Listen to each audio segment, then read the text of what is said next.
Karina here with good news for those of you who have ever said to yourself, there's got to be something I can do with all of this dog poo.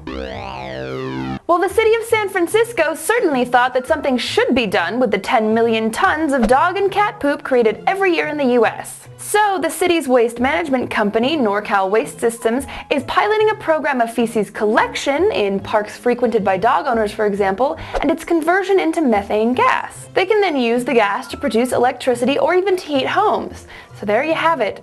Poop! It's the fuel of the future.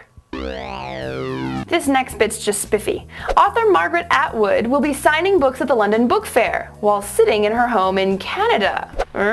The author herself has invented a device called the Longpen, which allows her to remotely sign books. She writes on a touchpad and then a robotic arm reproduces the signature elsewhere. She says it came about in response to being overwhelmed by the demands of book tours. She was tired. What makes this super neato, as Technology.com points out, is that this invention was actually thought of, although not realized by, one Hugo Gernsback in a sci-fi novel he wrote in 1911. He called it the telautograph. He also predicted the development of stainless steel. He called it stelonium, which is much cooler. I have some new heroes today. There are 3 bands I had never heard of before, whose music I had never listened to, but I think I just might go look them up now because they're good people. The members of the Thermals, Lilliput, and Trans Am all get a big virtual hug from me today because when GM came to them saying that they wanted to use their music in the Hummer ad campaign, they all told GM just where to shove it. The makers of the infamously gas-guzzling SUV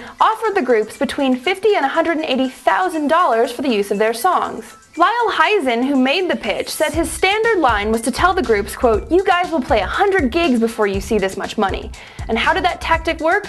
Like a charm, apparently. Said Hutch Harris of the Thermals, quote, "We thought about it for about 15 seconds, maybe. And then they refused." Kick ass.